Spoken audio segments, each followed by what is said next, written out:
الحمد للہ وحدہ والصلاة والسلام علی من لا نبی بعدہ اما بعد فاعوذ باللہ من الشیطان الرجیم بسم اللہ الرحمن الرحیم وإلی عاد اخاہم ہودا قال یا قوم اعبدوا اللہ ما لکم من الہ غیرہ ان انتم الا مفترون۔ صدق اللہ مولانا العظیم۔ محترم ناظرین کرام، السلام علیکم ورحمۃ اللہ وبرکاتہ۔ آج رمضان المبارک کا 10واں روزہ ہے اور ہم 12ویں سپارے میں سورہ ہود کے مضامین کو بیان کر رہے ہیں۔ گزشتہ پروگرام میں سورہ ہود کی ابتدا کی گئی اور اس کے تعارف کے طور پر یہ بتایا گیا کہ اس صورت میں مختلف انبیاء کرام علیہم السلام اور ان کی قوموں کا تذکرہ موجود ہے، جس میں اللہ رب العزت نے اپنے ضابطے کو واضح کر کے بیان فرمایا کہ جو اللہ اور اس کے رسول کے راستے پر ہے وہ دونوں جہانوں میں کامیاب ہے، اور جو اس راستے سے ہٹ گیا، پھر چاہے وہ دنیا کے یا آخرت کے یا دین کے کسی بھی طبقے سے تعلق رکھتا ہے، دنیاوی اعتبار سے اور اسباب کے اعتبار سے کتنا ہی مضبوط کیوں نہیں ہے، لیکن وہ اللہ کے اس قائم کردہ ضابطے کے خلاف چل رہا ہے تو اللہ پاک اس کو دونوں جہانوں میں ناکام فرما دیتے۔ تو اسی تناظر میں وَإِلَىٰ عَادٍ أَخَاهُمْ هُودًا، اللہ رب العزت حضرت ہود علیہ السلام کے واقعے اور ان کی قوم کے واقعے کو بیان فرما رہے ہیں کہ ہم نے قوم عاد کی طرف ہود علیہ السلام کو بھیجا، اور قوم عاد کے بارے میں مشہور ہے، مفسرین کرام لکھتے ہیں کہ بڑی قد آور قوم تھی اور بڑی طاقتور قوم تھی، یعنی دنیاوی اسباب کے اعتبار سے، ظاہری اسباب کے اعتبار سے طاقت کے تمام نقشے ان کے پاس تھے۔ پہاڑوں میں گھر بنایا کرتے تھے، پہاڑوں کو چیر کر کاٹ کر ان میں رہنے کے گھر بناتے تھے، یعنی اللہ رب العزت نے طاقت کے اعتبار سے ان کو اتنی زیادہ قدرت دی ہوئی تھی۔ تو اللہ فرماتے ہیں کہ ہم نے ہود علیہ السلام کو ان کی طرف بھیجا اور ان کو کہا کہ تم ایک اللہ کی بات کو مانو اور یہ ہمارے نبی ہیں، ان کی تعلیمات پر چلو۔ لیکن ان میں سے اکثر نے اپنی طاقت کے نشے میں، اپنے اس ظاہری سبب کو سامنے رکھتے ہوئے اس بات کا انکار کیا اور کہا کہ ہمیں کیا ضرورت ہے کسی اور کی بات ماننے کی، ہم اپنی ہر بات خود ہی منوا سکتے ہیں، ہم اپنی ہر بات کو خود ہی پورا کر سکتے ہیں۔ یہ طاقت کا نشہ اور زعم جو ہوتا ہے یہ اسی نتیجے کی طرف لے کر جاتا ہے۔ آج کل بھی اگر ہم اپنے آس پاس نظر دوڑائیں تو یہ نشہ ہمیں ہر جگہ کار فرما نظر آتا ہے کہ جہاں کہیں بھی کسی کو بھی تھوڑی سی پاور ملتی ہے، تھوڑی سی قدرت ملتی ہے، تھوڑی سی طاقت ملتی ہے، تھوڑا سا اقتدار ملتا ہے، تھوڑا سا یہ ایک کیفیت حاصل ہو جاتی ہے کہ اب میرے ہاتھ میں بہت کچھ ہے، میں اپنے ایک اشارے سے، اپنے ایک دستخط سے میں کچھ بھی کر سکتا ہوں، تو اس وقت اس کا اللہ کی طرف سے دھیان اور اس کا اللہ کی طرف جو ایمان ہے، اللہ پر جو ایمان ہے وہ کمزور پڑنے لگتا ہے، اور اپنی ان چیزوں پر جو اس کو حاصل ہیں ان پر ان کا ایمان بڑھ جاتا ہے، ان کو استعمال کرنے کی جو پاور اس کو نظر آنے لگتی ہے تو وہ پھر اس میں بدمست ہو جاتا ہے اور پھر اللہ کو بھول بیٹھتا ہے، اپنی منمانی کرنے لگتا ہے، اپنی مرضی پر چلنے لگتا ہے۔ تو یہی وہ چیزیں اس وقت بھی ہوا کرتی تھیں۔ ہمیں پچھلی قوموں کے حالات کو سمجھنے کے لیے زیادہ مشقت کی ضرورت نہیں پڑتی، زیادہ محنت نہیں کرنی پڑتی، زیادہ کتابیں کھنگالنے کی ضرورت نہیں محسوس ہوتی۔ ہم اپنے آس پاس نظر دوڑائیں تو اس کا کچھ نہ کچھ حصہ ہمیں آج بھی نظر آ جاتا ہے۔ تو یہ ہمارے سیکھنے کے لیے اور ہمارے سمجھنے کے لیے ہے کہ جب پچھلی قوموں نے اس طرح کی حرکتیں کی تھیں، اس طرح کے اقدامات اٹھائے تھے، تو اس وقت ان کے کیا انجام ہوا تھا، اور آج ہم وہی حرکتیں کر کے آج ہم انہی کے نقش قدم پر چل کے پھر کس طرح کے انعامات اور کس طرح کی جنتوں کے طلبگار ہیں، پھر ہم کس طرح کے رحم و کرم کی امید میں ہیں، پھر ہم کس چیز کے انتظار میں ہیں کہ کوئی غیبی مدد آئے گی اور ہمارے سارے کام سلجھائے گی۔ ہم تو صرف اسی پر شکر کر لیں کہ اللہ اسی عذاب کے نتیجے میں ہمیں ہلاک نہیں کر رہے جیسا عذاب ان کے اوپر آیا، لیکن کیا اس کے علاوہ جو آزمائشیں اور جو مصیبتیں ہمارے اوپر اس وقت موجود ہیں، کیا وہ کسی عذاب سے کم ہیں؟ کیا یہ وہی عذاب انہی حرکتوں کی وجہ سے نہیں آ رہے ہم پر؟ تو جب بھی ہم اپنی زندگیوں کو قرآنی تناظر میں دیکھنے کی کوشش کریں گے تو نتیجہ یہی نکلے گا کہ جیسے اللہ رب العزت نے انہی اعمال اور انہی بدعمالیوں کی وجہ سے ان قوموں پر عذابات نازل کر کے ان کو صفحہ ہستی سے مٹا دیا، تو آج وہی ساری حرکتیں اور وہی بدعمالیاں اگر ہم کر رہے ہیں تو ان ساری آزمائشوں اور تکلیفوں کا ہم پر آنا تو بنتا ہے۔ تو ان سب سے بچنے کا یہی ایک طریقہ ہے کہ ہم توبہ کر لیں، جو ان نبیوں نے اپنی قوم کو بتائے کہ توبہ کر لو، سیدھے راستے پر آ جاؤ تو تم بھی کامیاب ہو جاؤ گے۔ لیکن ہر قوم نے اپنے اپنے ظاہری نقشے کو، اپنے اپنے ظاہری اسباب کو، ان کو ہی خدا مان لیا، ان کو ہی اپنا سب کچھ مان لیا اور اسی میں غرق ہو گئے۔ تو اللہ رب العزت نے پھر اپنی ذات کا جب تعارف کروایا اور ان کو بتایا کہ حقیقی ذات کون ہے، حقیقی مالک اور حقیقی طاقتور ذات کون ہے، تو پھر ان کے لیے واپسی کے راستے اس وقت بند ہو چکے تھے۔ تو اس لیے اللہ رب العزت فرماتے ہیں کہ وقت سے پہلے پہلے میری بات کو مان لو۔ وَلَمَّا جَاءَ أَمْرُنَا نَجَّيْنَا هُودًا وَالَّذِينَ آمَنُوا مَعَهُ، کہ جب اللہ کا حکم آتا ہے تو پھر اس وقت حق اور باطل واضح ہو جاتا ہے۔ پھر اللہ تعالیٰ فرماتا ہے کہ ہود اور اس کے ساتھ والے جو ایمان لائے تھے ان کو اللہ رب العزت نے نجات دی اور باقی سب کو عذاب میں ہلاک کر دیا۔ اور پھر آگے فرمایا وَإِلَىٰ ثَمُودَ أَخَاهُمْ صَالِحًا، اور قوم سمود کی طرف ہم نے ان کے بھائی صالح علیہ السلام کو بھیجا۔ اللہ رب العزت نے یہاں پر اخاہم کا لفظ استعمال کیا، ان کے بھائی کو۔ اس سے اس بات کی طرف اشارہ ہے کہ نبی ہمیشہ اپنی قوم میں سے ہی ہوا کرتا ہے، کیونکہ وہ ان کے لیے فیملیئر ہوتا ہے، ان کا اپنا ہوتا ہے، اس کی بات کو سمجھنا آسان ہوتا ہے، بجائے اس کے کہ کسی اور رنگ کا، کسی اور نسل کا، کسی اور زبان کا، کسی اور علاقے کا کوئی شخص ان پر نبی بنا کر بھیجا جائے تو اس سے ایک اجنبیت سی محسوس ہوگی، اس کے کلام سے اجنبیت ہوگی، اس کی ذات سے اجنبیت ہوگی، اس کی بات کو لینا ویسے ہی آسان نہیں ہوگا۔ تو اس لیے اس رکاوٹ کو دور کرنے کے لیے ہمیشہ نبی کو اسی قوم میں سے پیدا کیا گیا، اگرچہ وہ قوم اسی بات پر ہی اعتراض کر دیتی تھی کہ یہ نبی کیسے ہو سکتا ہے، یہ تو ہم میں سے ہی ہے، یہ تو ہماری طرح کا انسان ہے،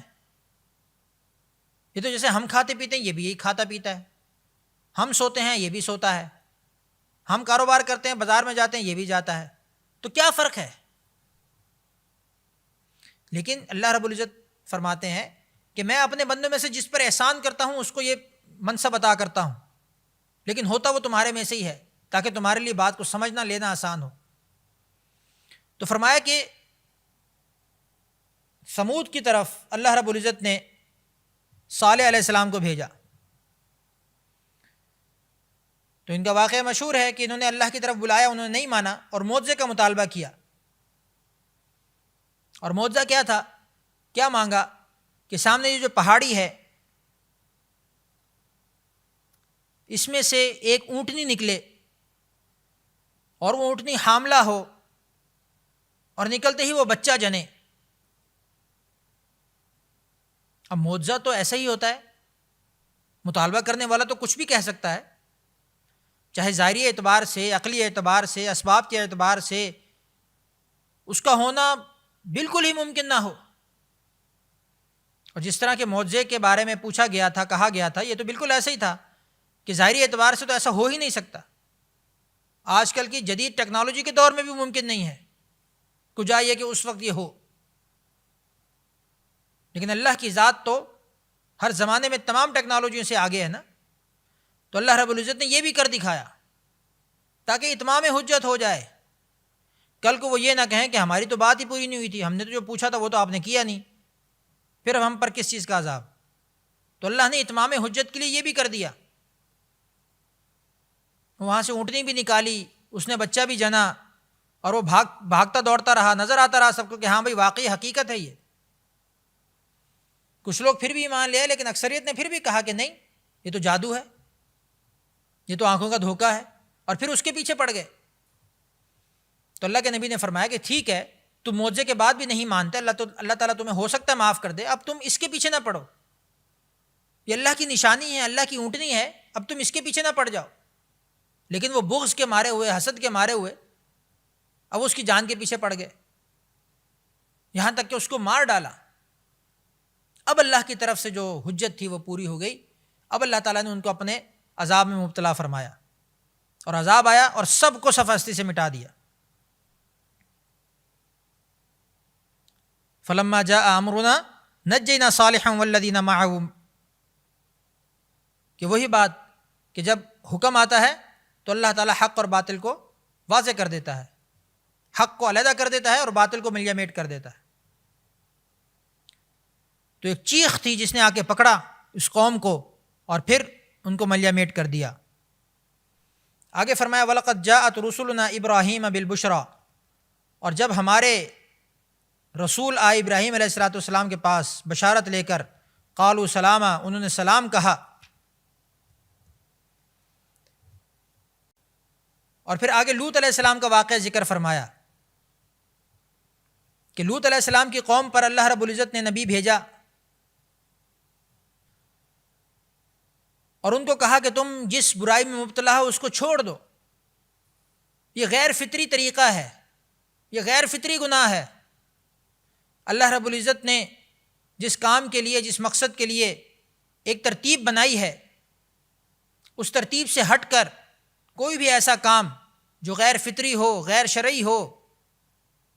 اللہ کے ہاں ممنوع ہے. تو وہ قوم اسی فعل بد میں مبتلا تھی کہ دو مرد مل کر آپس میں گناہ کیا کرتے تھے. تو اللہ رب العزت کو یہ سخت ناپسندیدہ تھی، فطرت کے بھی خلاف ہے، شریعت کے بھی خلاف ہے، فطرت انسانی بھی اس سے نفرت کرتی ہے.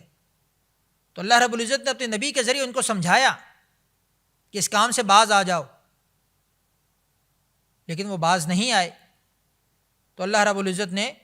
ان کو بھی اسی عذاب کے اندر مبتلا فرمایا. نبی کی بیوی بھی نبی پر ایمان نہیں لائی اور کافروں کے ساتھ ملی رہی، نافرمانوں کے ساتھ ملی رہی. تو اللہ رب العزت نے اپنے ضابطے کو بیان فرمایا اور اسی کو قائم فرمایا. اور آگے اللہ رب العزت نے وَإِلَىٰ مَدْيَنَ أَخَاهُمْ شُعَيْبًا، حضرت شعیب علیہ السلام کے واقعے کو ذکر فرمایا کہ حضرت شعیب علیہ السلام کو اللہ رب العزت نے قوم مدین کی طرف بھیجا. مدین ایک جگہ کا نام ہے، وہاں پر شعیب علیہ السلام کو بھیجا. اس قوم کی برائی یہ تھی کہ یہ ناپ تول میں کمی کیا کرتی تھی، کہ کسی سے لینا ہے تو اس وقت کمی بیشی کر کے زیادہ لے لیا، تول کم دیا، چیز زیادہ لے لی. اور کسی کو دینا ہے تو اس وقت بھی ہیرا پھیری کر کے تول زیادہ بتایا اور چیز کم دے دی، پیسہ زیادہ لے لیا. تو یہ جو کمی بیشی ہے اس کو اللہ رب العزت نے ناپسند فرمایا، ظلم سے تعبیر کیا. اور آگے جو آخری پارے کے اندر سورت آتی ہے سورہ مطففین، اس کے اندر اللہ رب العزت نے ہلاکت بتائی کہ ناپ تول میں کمی کرنے والوں کے لیے ہلاکت ہے. تو قوم شعیب علیہ السلام جو اس بیماری میں مبتلا تھی، اس کو حضرت شعیب علیہ السلام نے اس کام سے روکا کہ ایسا مت کرو. اوفوا المکیال والمیزان بالقسط، تم اپنے ناپ تول کے جو پیمانے ہیں ان کو انصاف کے ساتھ استعمال کرو، پورا پورا تولو. لیکن انہوں نے اس بات کو نہیں مانا. کہا قالوا یا شعیب اصلاتک تأمرک ان نترک ما یعبد آباؤنا او نفعل فی اموالنا ما نشاء، کہ تو حکم کرتا ہے اس چیز کا کہ ہم چھوڑ دیں اس چیز کو جس کے ہمارے آباء و اجداد پوجا کرتے تھے، اور یہ کہ ہم وہ نہ کریں کہ جو ہم اپنے مالوں کے ساتھ کرنا چاہتے ہیں وہ ہم نہ کریں۔ تو اس پر شعیب علیہ السلام نے ان کو اللہ کا حکم سنایا، اللہ کی تعلیمات کی طرف بلایا کہ اللہ پاک تم سے کیا چاہتے ہیں، لیکن اگر انہوں نے نہیں مانا تو وہی اللہ کا ضابطہ چلا کہ جو اللہ کی بات کو نہیں مانے گا اللہ پاک اس کو ناکام کریں گے۔ وَلَمَّا جَاءَ أَمْرُنَا نَجَّيْنَا شُعَيْبًا وَالَّذِينَ آمَنُوا مَعَهُ، کہ جب اللہ کا حکم آیا تو اللہ نے شعیب علیہ السلام ان کی قوم کو نجات دی اور باقی سب کو غرق کر دیا۔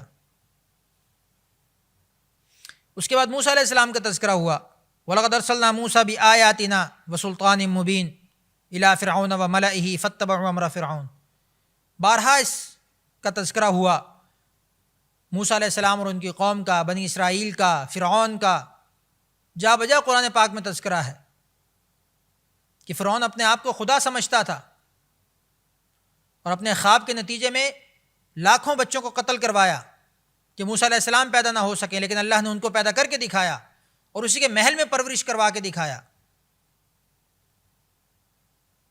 اور پھر آگے ان کا سارا واقعہ ذکر ہے۔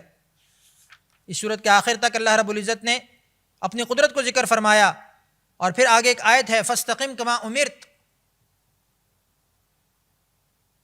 اس کے بارے میں مفسرین لکھتے ہیں کہ حضرت ابوبکر صدیق رضی اللہ تعالی عنہ نے ایک مرتبہ نبی کریم صلی اللہ علیہ وسلم سے پوچھا کہ یا رسول اللہ، ہم دیکھ رہے ہیں کہ آپ بوڑھے ہوتے جا رہے ہیں، آپ پر بڑھاپا غالب ہوتا جا رہا ہے، ایسا کیوں ہے؟ تو اللہ کے نبی نے ارشاد فرمایا کہ مجھے سورہ ہود اور اس طرح کے دوسرے مضامین نے بوڑھا کر دیا، اور خاص طور سے اس آیت کے بارے میں بتایا کہ فَاسْتَقِمْ كَمَا أُمِرْتَ، کہ جیسا ہم نے آپ کو حکم دیا ہے اس پر استقامت اختیار کیجئے، اس پر ڈٹ جائیے، کھڑے ہو جائیے اس پر۔ اور نبی کریم صلی اللہ علیہ وسلم نے جو سورہ ہود کا خصوصی سے تذکرہ فرمایا، اس کی وجہ یہ ہے کہ اس میں کفار پر جو تنبیہ ہے، نہ ماننے والوں کو جو وعید بتائی گئی ہے، منکرین کے بارے میں جو وعیدات کا تذکرہ ہے، وہ باقی صورتوں کے مقابلے میں ذرا سخت ہے۔ اللہ رب العزت کی طرف سے جو قہاریت اور سختی والی جو صفت ہے وہ زیادہ واضح ہوتی ہے صورتوں کے اندر۔ اس وجہ سے اللہ رب العزت کے حکم سے نبی کریم صلی اللہ علیہ وسلم نے یہ فرمایا کہ مجھے اس قسم کی آیتوں نے اور اس قسم کے احکامات نے اور اس قسم کی تنبیہات نے بوڑھا کر دی۔ اس کے بعد سورہ یوسف کا تذکرہ ہے۔ سورہ یوسف شروع ہوتی ہے الف لام را تلک آیات الکتاب المبین، حروف مقطعات سے شروع ہو رہی ہے اور بڑی اہم صورت ہے۔ اللہ رب العزت نے اس کے اندر حضرت یوسف علیہ السلام کے مکمل واقعے کو ذکر فرمایا۔ بہت کم ایسے پورے نبی کا ایک واقعہ ایک پوری صورت کے اندر مذکور ہوا ہے جس طرح اللہ رب العزت نے حضرت یوسف علیہ السلام کے مکمل واقعے کو نازل فرمایا۔ صورت کی ابتدا میں اللہ رب العزت نے ایک خواب کی طرف اشارہ فرمایا کہ یوسف علیہ السلام نے اپنے والد سے کہا کہ اے ابا جان،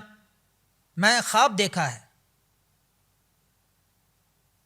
کہ مجھے انی رأیت احد عشر کوکبا والشمس والقمر رأیتهم لی ساجدین، کہ میں نے یہ دیکھا کہ مجھے 11 ستارے اور چاند اور سورج یہ مجھے سجدہ کر رہے ہیں۔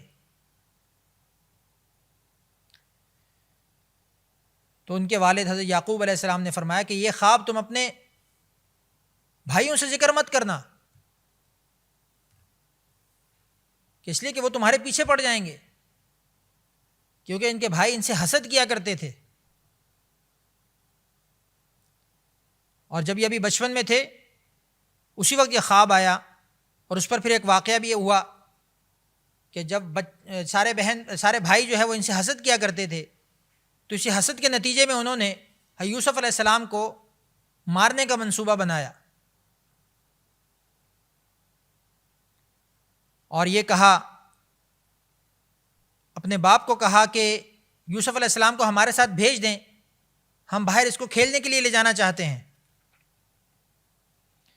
تو یوسف علیہ السلام کے بارے میں ان کے والد صاحب جو تھے وہ بہت یوں سمجھ لیں کہ پوزیسو تھے، بہت حساس تھے، اور ان کو پتہ تھا کہ باقی بھائی ان سے حسد کرتے ہیں، تو یہ ڈرتے تھے کہ میں نہیں بھیجوں گا کہ تم کھیل کود میں لگ گئے اور اس کو کوئی اور لے گیا، کوئی بھیڑیا کھا گیا تو تو اس پر بھائیوں نے بڑے عجیب انداز سے کہا کہ ایسا کیسے ہو سکتا ہے، یہ تو ہمارا بھائی ہے، ایسا کیسے ہو سکتا ہے کہ ہم کھیل کود میں لگے اور اس کو کوئی کھا جائے، ایسا نہیں ہو سکتا۔ اپنی طرف سے بھرپور یقین دلانے کی کوشش کی کہ ہم اس کی حفاظت کریں گے، لیکن اللہ رب العزت کی طرف سے جو حکم طے تھا وہ ہونا تھا۔ یعقوب علیہ السلام نے اجازت دے دی، وہ یوسف علیہ السلام کو لے کے چلے گئے، اور پھر ایسا ہی کیا کہ ان کو ایک کنویں میں ڈال آئے،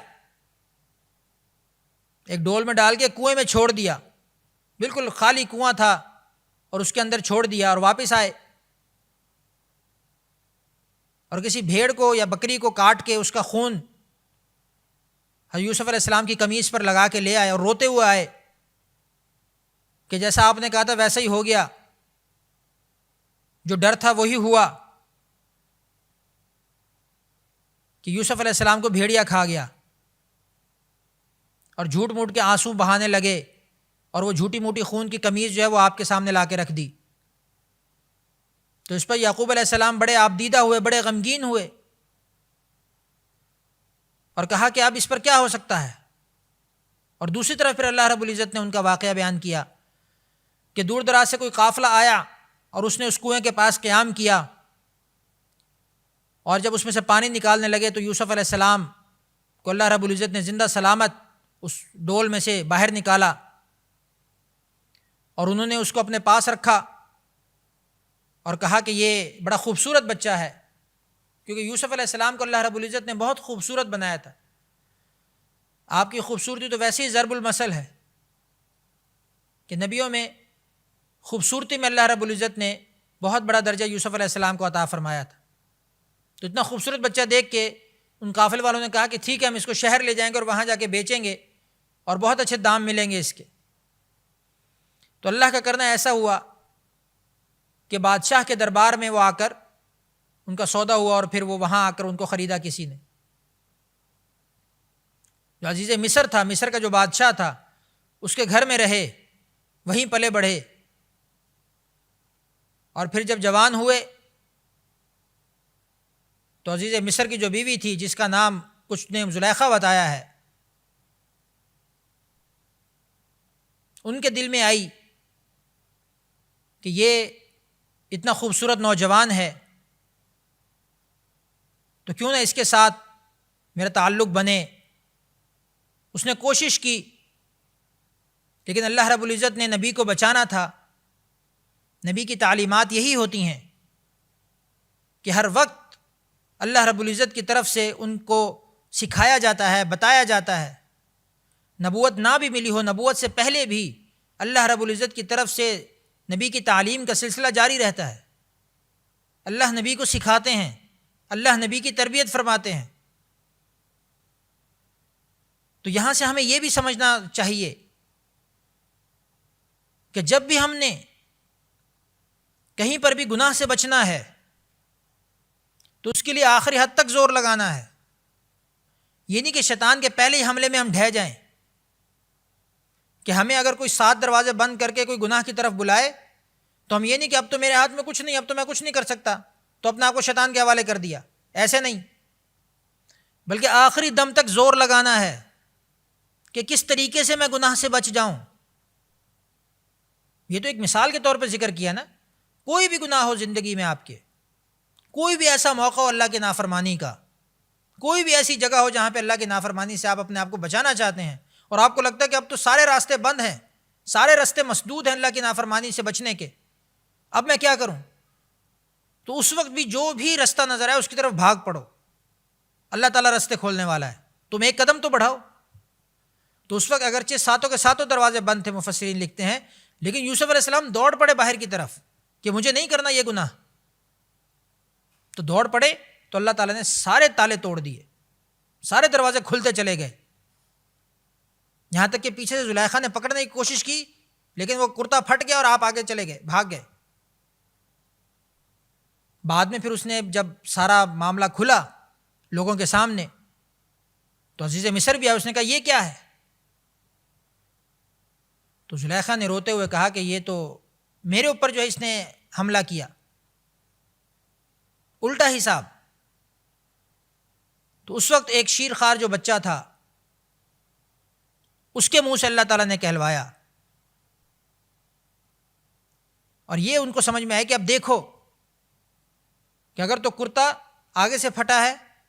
تو اس کا مطلب کہ یوسف علیہ السلام قصوروار ہیں، اور اگر کرتا پیچھے سے پھٹا ہے تو پھر عورت قصوروار ہے، کیونکہ جب انسان بھاگتا ہے تو پیٹھ پھیر کر بھاگتا ہے، تو پیچھے والے کا قصور ہوگا اگر پیچھے سے پھٹا ہے تو، اور اگر آگے سے پھٹا ہے تو ظاہر ہے کہ انسان خود کوئی کوشش کر رہا ہے، اس کے جد و جہد کے نتیجے میں وہ آگے سے پھٹا ہے۔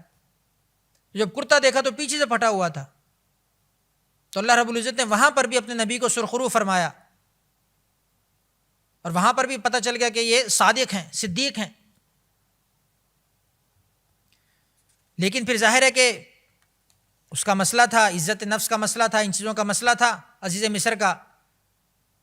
تو انہوں نے اس کے باوجود بھی یوسف علیہ السلام کو گھر سے نکال کر قید میں ڈال دیا۔ پھر اس کے ساتھ ساتھ وہ واقعہ بھی آتا ہے کہ زلیخا نے اپنی ہم جولیوں کو بلایا اور ان کو کہا کہ دیکھو میرے پاس کتنا خوبصورت نوجوان ہے، اور پھر وہ جب ان کو دکھانے لگیں تو ان کی انگلیاں کٹ گئیں کہ وہ کوئی سبزی یا پھل کاٹنے لگی تھی، تو اتنی خوبصورتی ایک دم پہلے دیکھی نہیں تھی، اچانک دیکھ کر جذبات کے مارے انہوں نے اپنی انگلیاں کاٹ لی۔ تو یہ اس خوبصورتی کا ایک مظہر اللہ رب العزت نے وہاں دکھایا۔ اور پھر جب حضرت یوسف علیہ السلام جیل میں تھے اسی ناکردہ گناہ کی سزا میں کہ جو انہوں نے کیا بھی نہیں تھا لیکن اللہ کی طرف سے آزمائش آنی تھی، تو وہاں پر دو اور قیدی ان کے پاس ہے، وَدَخَلَ مَعَهُ السِّجْنَ فَتَيَانِ، ان کے ساتھ جیل کے اندر دو اور قیدی آ گئے، اور انہوں نے کہا، ان دونوں نے اپنے اپنے خواب بتائے۔ یہاں یہ بھی بتاتا چلوں کہ یوسف علیہ السلام کو اللہ رب العزت نے خواب کی تعبیر بتانے کا ملکہ عنایت فرمایا تھا کہ کوئی بھی ان کے پاس اپنے خواب لے کر آتا تو اللہ رب العزت کے حکم سے ان کے دیے گئے علم کی بدولت یوسف علیہ السلام اس کی صحیح صحیح تعبیر بتایا کرتے تھے۔ تو دو لوگ ان کے ساتھ اور جیل میں آئے، ایک نے کہا انی ارانی اعصر خمرہ، کہ میں نے خواب میں دیکھا کہ میں بادشاہ کو شراب پلا رہا ہوں، میں اپنے بڑے کو، اپنے افسر کو، اپنے بادشاہ کو شراب پلا رہا ہوں۔ اور دوسرے نے کہا وقال الآخر انی ارانی احمل فوق رأسی خبزا تأکل الطیر منہ، کہ میں دیکھتا ہوں کہ میں نے اپنے سر پر ایک بہت بڑی ٹوکری اٹھائی ہوئی ہے جس کے اندر روٹیاں ہیں، اور پرندے جو ہیں اس روٹیوں میں سے کھا رہے ہیں۔ نبئنا بتأویلہ، از راہ کرم ہمیں اس کی تعویل بتائیں، اس کی تعبیر بتائیں۔ تو یوسف علیہ السلام نے فرمایا کہ اس کی تعویل یہ بتائی کہ جو عاصر خمرہ، جس نے یہ دیکھا ہے کہ میں شراب پلا رہا ہوں، تو اس کو بادشاہ کے دربار میں بڑا مرتبہ حاصل ہوگا، وہ بڑا کوئی وزیر بنے گا اور بادشاہ کے قریب ہوگا۔ اور دوسرا جو قیدی ہے جس نے یہ کہا کہ میرے سر پہ ٹوکرا ہے اور اس میں سے پرندے جو ہیں وہ روٹی کھا رہے ہیں، تو اس کی تعبیر یہ بتائی کہ تجھے سولی پر چڑھایا جائے گا اور تیرے سر پہ پھر پرندے آ کر بیٹھیں گے اور تجھے نوچیں گے۔ تو یہ تعبیر کا ملکہ اللہ رب العزت نے حضرت یوسف علیہ السلام کو عطا فرمایا تھا۔ اور پھر اگلے رکوع کے اندر اللہ رب العزت نے ارشاد فرمایا کہ وقال الملک، اس وقت کا جو بادشاہ تھا وہ کیا دیکھتا ہے کہ انی ارا سبع بقرات سمان یاکلہن سبع عجاف، کہ 7 پتلی دبلی گائیں ہیں جن کو 7 موٹی موٹی گایوں نے کھا لیا ہے۔ تو اس طرح کا خواب جب اس نے دیکھا تو پھر اس نے کہا کہ اس کی تعبیر کون بتائے گا؟ تو وہی جو ایک قیدی اس کے اندر آیا تھا اور اس نے کہا تھا کہ میں شراب پلاتا ہوں، تو اس کو یوسف علیہ السلام نے یہ کہا تھا کہ تجھے بادشاہ کے مقام میں، دربار میں بڑا مقام حاصل ہوگا۔ اس نے کہا کہ میں ایک نوجوان کو جانتا ہوں جو جیل میں ہے اور خواب کی تعبیر بہت اچھی بتاتا ہے۔ تو ان کا بلاؤ، یوسف علیہ السلام کو بلایا گیا اور یہ خواب ان کے سامنے رکھا گیا۔ تو انہوں نے کہا کہ ابھی کچھ ہی دیر میں، کچھ ہی عرصے میں، کچھ سالوں میں قحط آئے گا، لیکن اس سے پہلے بہت سرسبزی ہوگی، شادابی ہوگی، بہت اچھی طریقے سے پھل آئے گا، لیکن اس کے بعد قحط آئے گا، سارا مال، ساری فصلیں، سب کچھ ختم ہو جائے گا۔ تو اس نے کہا اب اس کی کیا تدبیر کی جائے؟ تو یوسف علیہ السلام نے کہا کہ اس کے لیے یہ ہے کہ جب سرسبزی ہو، فصلیں زیادہ ہوں، اس وقت اس کو ذخیرہ کر کے رکھ لیا جائے اور قحط کے زمانے میں اس کو استعمال کیا جائے۔ تو اس پر بادشاہ بڑا خوش ہوا اور ان کو اپنے دربار میں انہوں نے اسی کام کے لیے مقرر کر دیا۔ اور دوسری طرف یعقوب علیہ السلام اپنے بیٹے کی اس میں پریشان ہیں۔ ایک طرف بیٹا بادشاہ کے دربار میں وزیر بن گیا ہے اور اب وہ بادشاہ کے قریب ہو گیا ہے،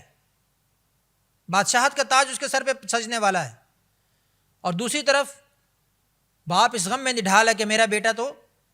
بھیڑیا کھا گیا۔ اب جب پورے ملک کے اندر قحط پڑا تو یوسف علیہ السلام کے بھائی بھی اس قحط کا شکار ہوئے اور وہ آئے بادشاہ کے دربار میں کہ ہم یہاں سے کچھ حصہ لے کر جائیں، گندم لے کر جائیں، کچھ غلہ لے کر جائیں۔ تو اپنے چھوٹے بھائی بنیامین کو بھی ساتھ لے کر آئے جو یوسف علیہ السلام کے حقیقی بھائی تھے۔ جب وہ غلہ لینے کے لیے آئے تو یوسف علیہ السلام نے پہچان لیا کہ یہ تو میرے بھائی ہیں،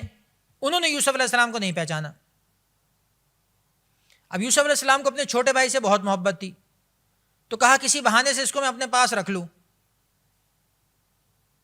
تو وہ یہ ہوا، یہ ہیلا کیا کہ جب وہ بھائی جانے لگے غلہ بھر کے تو بادشاہ کا ایک جو قیمتی پیالہ تھا وہ ان کے غلے میں رکھ دیا، ان کے سامان میں رکھ دیا، اور جب وہ جانے لگے تو پھر شور کر دیا کہ بادشاہ کا کوئی قیمتی پیالہ چوری ہو گیا، چیک کرو کس کے پاس ہے۔ تو جب ان کے پاس سے نکلا تو انہوں نے یہ کہا کہ اب ہماری کیا سزا ہے؟ فرمایا اس کو چھوڑ دو، یہ چھوٹا بھائی جو یہ میرے پاس رہے گا اور تم باقی سب چلے جاؤ۔ تو اس پر ان کے بھائی بڑے گھبرائے کہ پہلے ہی ہم پر ایک بھائی کی گمشدگی کا الزام ہے اور اس کی وجہ سے ہم ابھی تک کتاب میں ہیں، اور اب ایک دوسرا بھائی بھی ہمارے اوپر جو ہے وہ اس طرح کے الزام لگ جائے گا کہ یہ دوسرے بھائی کو بھی چھوڑ آئے ہیں کہیں پر۔ لیکن اور کوئی راستہ نہیں تھا۔ پھر واپس گئے وہ بھائی، اور پھر اللہ کے حکم سے دوبارہ جب ان کو لینے کے لیے آئے تو والد صاحب کو ساتھ لے کر آئے، اور پھر اللہ رب العزت نے یہ ملاپ ان کا کروایا کہ یوسف علیہ السلام کو اور یعقوب علیہ السلام کو آپس میں ملوایا۔ اور جب پہلی دفعہ جا رہے تھے تو یوسف علیہ السلام نے اپنا کرتا ان کے حوالے کر دیا تھا کہ یہ کرتا لے جانا، کیونکہ شدت غم سے رو رو کر حضرت یعقوب علیہ السلام نابینا ہو گئے تھے۔ لیکن کرتا جب آیا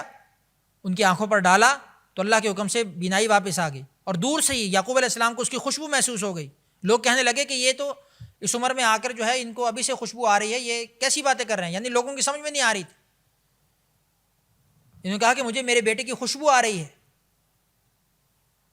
تو کرتے آنے کی وجہ سے وہ اللہ رب العزت نے بینائی بھی واپس کی، اور پھر جب دونوں کا ملاپ ہوا، اکٹھے ہوئے، تو یوسف علیہ السلام نے پھر وہ تاریخی جملہ کہا کہ آج کے دن میں تمہیں معاف کرتا ہوں،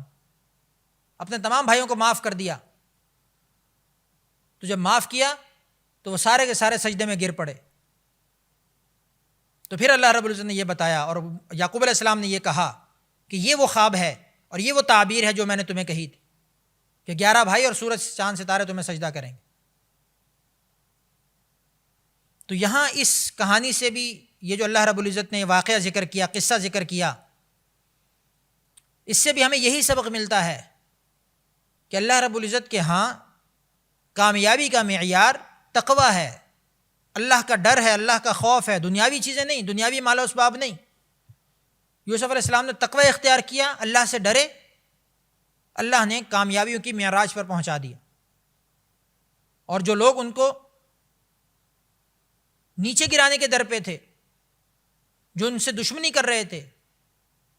اللہ رب العزت نے ان کو نیچے گرایا اور یوسف علیہ السلام کو مقام و مرتبہ عطا فرمایا۔ تو یہی وہ ضابطۂ حیات ہے، یہی وہ سٹیٹس ہے، یہی وہ کرائیٹیریا ہے جس کے اوپر ہم نے اپنے آپ کو پرکھنا ہے کہ ہم کس طرف ہیں، ہم تقوی کی طرف ہیں یا ہم دوسری طرف ہیں۔ تو اللہ رب العزت سے دعا ہے کہ ہم ان تمام واقعات سے وہی سبق سیکھیں جو اللہ رب العزت ہمیں سکھانا چاہتے ہیں، اور ان کو سیکھتے ہوئے ہم اپنی زندگیوں کو قرآنی تعلیمات کے مطابق اور نبی کریم صلی اللہ علیہ وسلم کی سنتوں کے مطابق ڈھالنے کی کوشش کریں۔ وآخر دعوانا ان الحمد للہ رب العالمین۔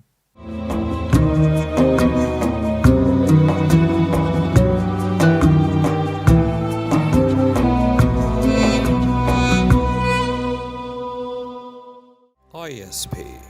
منچ